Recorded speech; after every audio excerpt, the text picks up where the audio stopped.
I clocked you at 96. You have your license? I don't. It's in the mail. Look, I'm just a girl trying to get to work. Step out of the vehicle. Go ahead and ticket me then.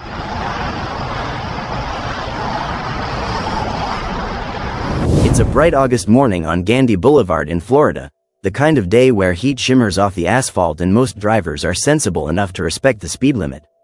But today, one driver has decided that getting to the gym is more important than public safety, more important than the law, and certainly more important than the consequences she's about to face. Officers clock a vehicle screaming down the highway at 96 miles per hour in a 55 zone. That's not speeding, that's reckless endangerment. The driver, a woman we'll call Jessica, is pulled over and immediately begins deploying a strategy that will doom her. Passive-aggressive defiance mixed with entitled minimization. She admits to speeding but claims she thought she was only going 85, as if breaking the law by 30 miles per hour is somehow acceptable. When asked for her license, she reveals it's suspended. When offered a gift, a notice to appear instead of immediate arrest, she responds by scribbling on the citation like a petulant child. And when given a second chance to simply sign her name and go home, she doubles down on the disrespect. We're about to watch a woman turn a traffic stop into a trip to jail, not through violence or threats, but through sheer stubborn ego. If you want to understand how passive resistance can be just as destructive as active aggression, and why arguing about signatures on the side of the road is the fastest way to handcuffs, hit that subscribe button right now. This is going to be a lesson in how not to handle police. The stop begins simply enough. The officer approaches Jessica's vehicle and explains that she was clocked at 96 miles per hour. Her immediate response is denial mixed with excuse-making. I was not aware I was doing 96. I had cruise control set at 85. This is the first red flag. She's not denying speeding. She's just negotiating the degree of her violation, as if admitting to only 35 over the limit instead of 41 somehow makes it acceptable. This reveals a fundamental misunderstanding of how traffic law works. There's no sliding scale of acceptability once you're that far over the limit. 96 in a 55 is reckless driving territory in most jurisdictions, an arrestable criminal offense. The officer points this out calmly. Even if you were doing 85, that's still 35 over the limit. But Jessica isn't listening. She's already constructed a narrative in her mind where she's the victim of overzealous enforcement. Her next move is classic deflection. She explains that she's just trying to get to work, implying that her schedule justifies her speed. This is main character syndrome in its purest form. She genuinely believes that her personal urgency, getting to the gym on time, outweighs the safety of every other driver on that highway. She's late, so everyone else has to risk their lives dodging her speeding vehicle. The entitlement is breathtaking. When the officer asks for her license, registration, and proof of insurance, Jessica drops the bombshell. I don't have my physical driver's license. It's in the mail on the way to me. I have a passport. This immediately escalates the situation. In Florida, you're required to carry your driver's license while operating a motor vehicle. The officer points this out. You can't drive a car then until you have your license on you. Jessica's response is stunning in its arrogance. Well, if you want to give me a ticket for that too, go right ahead, sir. But I'm just a girl trying to get to work. The passive-aggressive sarcasm, go right ahead, sir, combined with the self-victimization, I'm just a girl, reveals her strategy. She's trying to make the officer feel unreasonable for enforcing the law. She wants him to feel like a bully picking on a helpless woman who's just trying to get to the gym. But the officer isn't buying it. You're putting everybody else in danger, he responds. I don't think the attitude is going to help your situation. This is the moment Jessica should have recalibrated. She's been warned that her attitude is counterproductive. But instead of adjusting, she escalates by bringing up a previous negative police encounter, trying to justify her hostility. This is deflection and projection. She's blaming this officer for the actions of a different officer in a different situation. The officer runs Jessica's information and discovers that her license isn't just absent, it's suspended. This is a critical legal development. Driving with a suspended license is a criminal traffic violation in Florida, not just a civil infraction.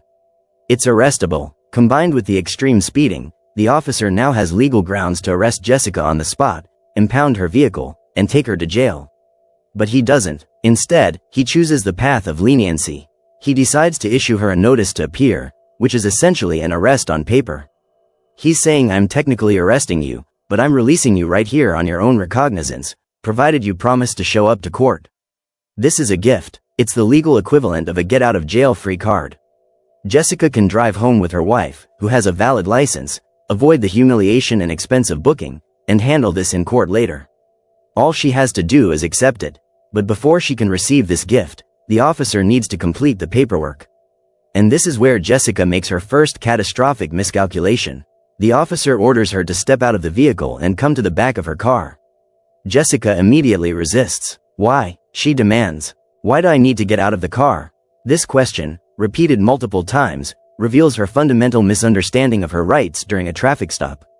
Under Pennsylvania v. Mims, a landmark Supreme Court case from 1977, officers have the absolute authority to order drivers and passengers out of vehicles during lawful traffic stops. It's a safety measure. Officers are vulnerable during roadside interactions, and having suspects contained in a specific location, usually the back of the vehicle, reduces the risk of surprise attacks, fleeing, or accessing weapons. Jessica doesn't know this, or if she does, she doesn't care. She believes her comfort and convenience override the officer's safety protocols. When he explains that it's for his safety and that's where he conducts paperwork, Jessica argues. I've never been asked to get outside of my car before. This is an appeal to precedent that doesn't exist. Just because previous officers didn't ask doesn't mean this officer can't. Every stop is different, and every officer has discretion in how they ensure their own safety. Jessica's refusal to understand this, her insistence that it's not that big of a deal, shows profound entitlement. She's prioritizing her minor inconvenience over his legitimate safety concerns. The officer remains patient. At this point, you need to step out of the vehicle because I'm giving you an order to do so. This is clear, unambiguous, and lawful. Jessica finally complies, but her resentment is palpable. She's going through the motions, but she's seething. Once at the back of the vehicle, the officer explains the situation. Your driver's license is suspended. You failed to pay a traffic citation out of Pasco and they suspended it on the 19th. Jessica's reaction is immediate denial. It's not. I reinstated my license a few months ago. This is a common response from people confronted with suspended license notifications. They genuinely believe they've handled it because they paid something or filed something, but the bureaucracy didn't process it correctly. The problem is that the officer can only go by what the system shows in real time. And in real time, Jessica's license is suspended. The officer explains this clearly. In the system, which is real time, it's showing as suspended, and that's what I have to go by. If there's a clerical error, that's something you'll have to take care of at a later date in court. This is reasonable. The officer isn't the DMV. He can't adjudicate whether the suspension is valid. He can only enforce what the database tells him. Jessica tries to argue further, claiming she never received notification. But lack of notification isn't a defense. The law operates on constructive notice. Once a suspension is entered in the system, you're presumed to know about it. The officer moves forward with the process, explaining that he's going to issue notices to appear for driving with a suspended license and for the speed violation. Jessica can avoid jail right now if she cooperates. The officer presents Jessica with 2 citations. He explains clearly what they are and what signing them means. This is not an admission of guilt, he states. It's simply saying you're aware you're going to receive a court date in the mail and you promise to appear for it. This is a standard explanation given during every citation issuance. Signing a ticket is a contract, a promise to appear before a judge. It's not a confession of wrongdoing. Jessica takes the citations and the pen. And this is where everything falls apart. Instead of signing her name legibly, she scribbles. It's not even a stylized signature.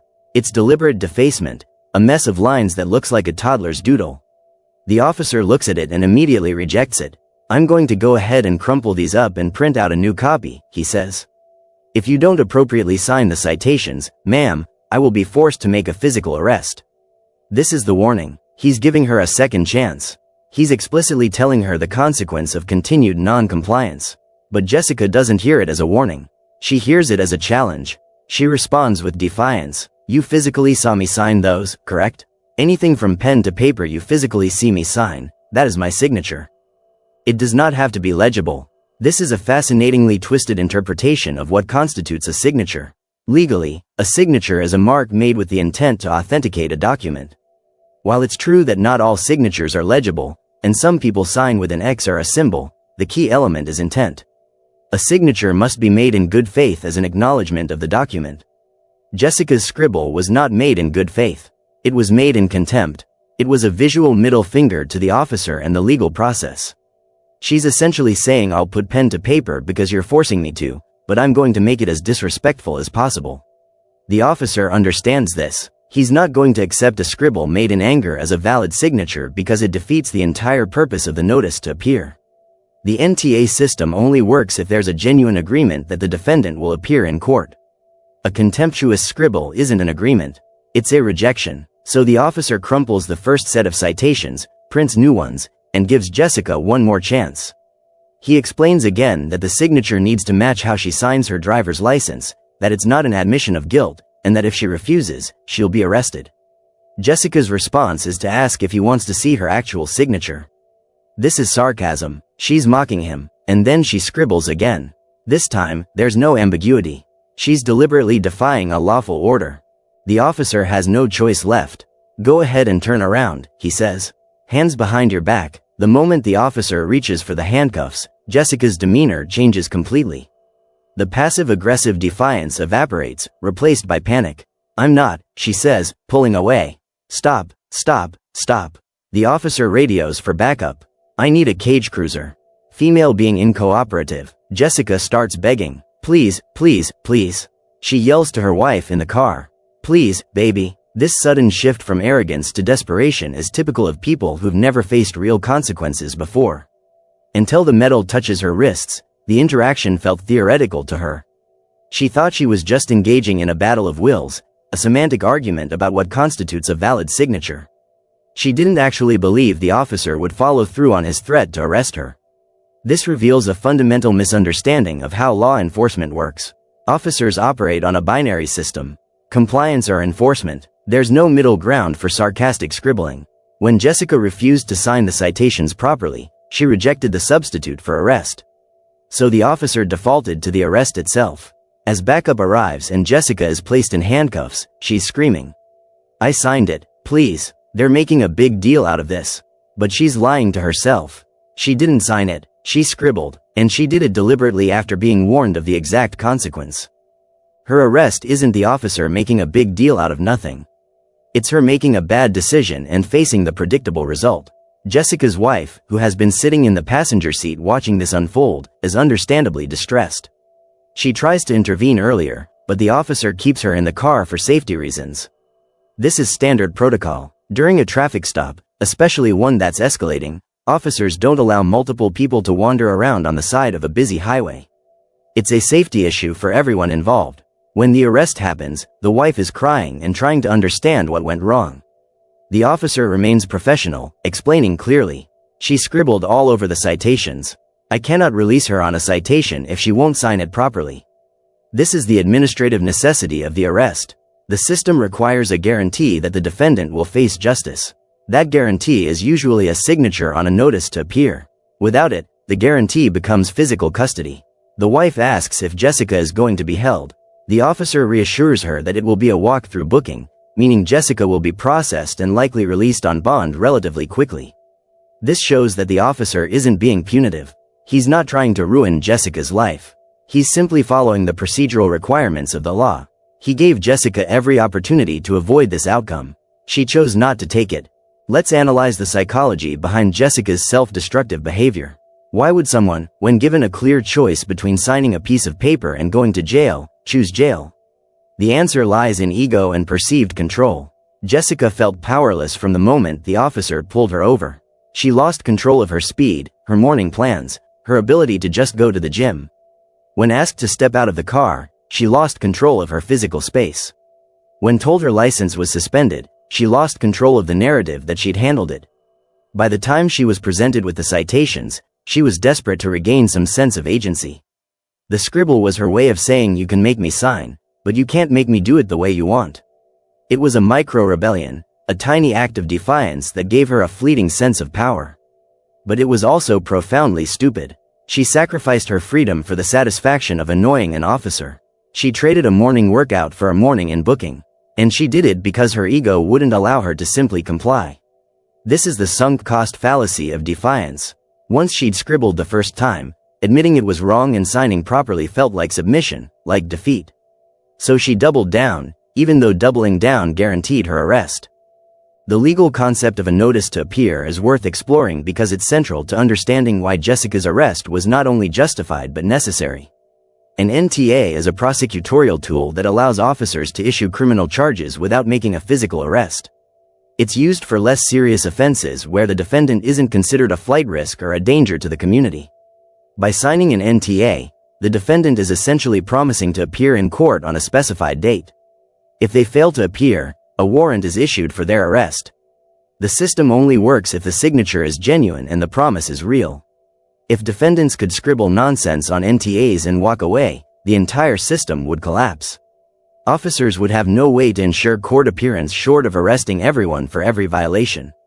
Jessica's refusal to sign properly didn't just inconvenience the officer. It broke the social contract that makes the NTA system possible. The officer had no choice but to arrest her because without a valid signature, he had no guarantee she'd ever face the charges. Her arrest wasn't punishment for being rude. It was the procedural consequence of rejecting the less intrusive alternative. Jessica's claim that she's just a girl trying to get to work is a manipulation tactic designed to evoke sympathy and minimize her culpability. It's an appeal to gender, suggesting that the officer is being overly harsh on a vulnerable woman. But this framing is dishonest. Jessica isn't being arrested because she's a woman. She's being arrested because she drove 96 miles per hour on a suspended license and then refused to sign a citation. Her gender is irrelevant. The officer would arrest a man for the same behavior. By playing the gender card, Jessica is trying to shift the focus from her actions to her identity, hoping that the officer will feel uncomfortable enforcing the law against a woman. But the officer doesn't fall for it. "You're putting everybody else in danger," he responds, correctly identifying that her reckless driving endangered lives regardless of her gender. This is the problem with identity-based appeals during law enforcement encounters. They distract from the actual issue, which is behavior and compliance. Jessica's identity as a woman, as someone trying to get to work, as someone who's had stressful police encounters in the past, none of that justifies driving at nearly twice the speed limit or refusing to sign a lawful citation. The law is supposed to be blind to these factors. And in this case, it was. The suspended license issue is more complex than it appears on the surface. Jessica claims she reinstated her license months ago and never received notification that it was suspended again. This is plausible. DMV bureaucracies are notoriously inefficient, and clerical errors happen. But even if Jessica is telling the truth, even if there was an error and her license shouldn't be suspended, that doesn't change the officer's obligation. The officer can only act on the information available to him in real time. The DMV database says suspended. Therefore, he has to treat it as suspended. If Jessica believes it's an error, she has legal recourse. She can request a hearing, provide proof of reinstatement, and have the suspension overturned. But that happens in court, not on the side of the road. This is a critical principle that many people misunderstand. The roadside is not the courtroom. You don't get to argue the merits of your case with the officer. The officer's job is to enforce what the system tells him, not to adjudicate whether the system is correct. Jessica's frustration is understandable if she genuinely believes she followed the proper procedures to reinstate her license. But frustration doesn't justify non-compliance. She should have signed the citation, appeared in court with proof of reinstatement, and had the charges dismissed. Instead, she chose to fight on the roadside and lost. The scribble itself deserves analysis as a symbolic act. When Jessica defaced the citation, she wasn't just refusing to sign. She was communicating contempt. The scribble was a visual representation of how she viewed the officer, the process, and the law itself. It said, "This is garbage, you are garbage, and I'm treating this accordingly." But symbols have consequences, and the consequence of treating a legal document with contempt is that the document becomes invalid. The officer couldn't submit a citation covered in angry scribbles to the court. It would be rejected, so he had to either get a proper signature or make a physical arrest to ensure Jessica faced the charges. Jessica seemed to believe that the act of putting pen to paper, regardless of what she wrote, fulfilled the requirement. This is magical thinking. She thought that by technically complying with the literal instruction sign here, she could avoid the substantive requirement, which is to acknowledge the citation in good faith. But the law doesn't work that way. Intent matters. A scribble made in contempt isn't a signature. It's vandalism, and it gave the officer no choice but to arrest her. The officer's patience and professionalism throughout this encounter are worth noting. He gave Jessica multiple opportunities to avoid arrest. He explained the law clearly. He warned her explicitly about the consequences of non-compliance. He crumpled the first citation and printed a new one, giving her a second chance. He remained calm even when she was sarcastic and defiant. This is textbook de-escalation and procedural justice. The officer did everything possible to resolve the situation without arrest. Jessica, on the other hand, escalated at every opportunity. She argued about getting out of the car. She scribbled on the citation. She mocked the officer's authority. She refused to take responsibility for her actions. The arrest was entirely her doing.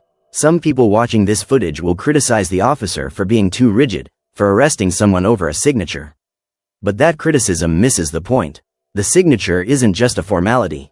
It's the legal mechanism that allows defendants to avoid immediate incarceration for criminal traffic violations. By refusing to provide it, Jessica was refusing the gift of freedom. The officer didn't have discretion at that point. He had to follow the law. And the law says if you won't sign the NTA, you get arrested.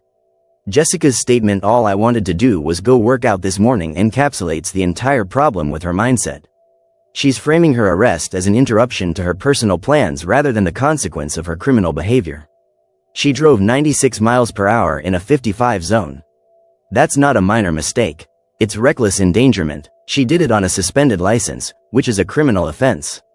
And when given the opportunity to handle it with a citation, she refused. But in her narrative, she's the victim.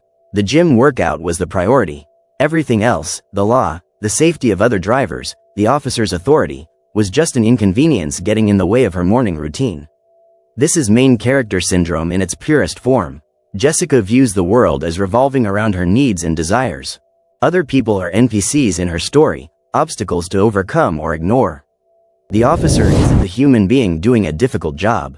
He's an antagonist interfering with her protagonist's journey to the gym. This worldview makes it impossible for her to accept accountability. Because if she's the main character, then her actions can't be wrong. The system must be wrong. The officer must be wrong. Everyone else must be wrong. And that delusion is what landed her in handcuffs. The role of the wife in this scenario is tragic. She's a passenger in every sense. She had no control over Jessica's decision to speed. She had no say in whether Jessica signed the citation. And now she's watching her partner be arrested, crying and begging for help that can't come. The wife tries to intervene, asking to get out of the car, presumably to calm Jessica down or advocate for her. But the officer correctly keeps her in the vehicle for safety. This is a busy highway. Having multiple people standing on the shoulder creates danger for everyone. The wife's distress is genuine and understandable. But her presence also enables Jessica's victim narrative. Jessica keeps screaming for her wife to help, to tell the officer he's wrong, to save her. This is learned helplessness and external locus of control. Jessica can't solve the problem herself, so she demands that someone else solve it for her. But there's nothing the wife can do. The officer has explained the situation clearly. Jessica refused to sign. Therefore, she must be arrested. No amount of crying or begging will change that legal reality. The wife eventually has to accept this and focus on the practical, taking over driving and figuring out how to bail Jessica out later. There's a broader lesson here about the importance of picking your battles. Jessica could have fought this traffic stop in multiple ways. She could have signed the citation and then contested the charges in court. She could have hired a lawyer to argue that the speed reading was inaccurate or that her license suspension was erroneous. She could have requested a hearing to present evidence of her reinstatement. All of these are legal, appropriate ways to challenge what you perceive as unjust enforcement. But Jessica chose the worst possible method. She tried to fight on the roadside by refusing to comply with lawful orders. This is a battle you cannot win. The officer has the authority, the backup, and the handcuffs. You have none of those things. Arguing with an officer during a traffic stop is like arguing with a bouncer at a nightclub. Even if you're right, you're not getting what you want in that moment. Your recourse is later, through official channels. Jessica didn't understand this, or if she did, her ego wouldn't let her act on it. She had to make her stand right there, consequences be damned. And the consequences were severe. What should have been a citation and a court date became an arrest, a booking, and a permanent record of refusing to comply with law enforcement. In the end, Jessica's arrest is a case study in how ego destroys judgment. She had everything to lose and nothing to gain from refusing to sign that citation. Signing it would have cost her nothing, just the pride of admitting she was caught. But her ego wouldn't allow even that small concession. She had to assert dominance, had to show the officer that he couldn't control her, had to prove that she was still the main character in her own story. The result was the opposite. She lost all control. She was handcuffed, placed in a patrol car, and transported to jail for booking. Her morning workout became a morning in a cell. Her attempt to assert independence became the most unfree experience of her life. All because she couldn't bring herself to write her name on a piece of paper. The law is a rigid machine. It requires specific inputs to function. A valid license to drive. A signature to accept a citation. Compliance with lawful orders. When you refuse to provide those inputs, the machine defaults to its most basic setting: arrest. Jessica learned this the hard way. And hopefully, watching her learn it will prevent someone else from making the same mistake. So here's my question for you. Do you think the officer should have given Jessica a third chance to sign properly? Or was 2 chances already more than generous? At what point does patience become enabling? And what does Jessica's behavior tell you about how some people are raised to view authority? Let me know your thoughts in the comment. Do remember to hit the subscribe button, like and share this story, and I'll see you in the next one.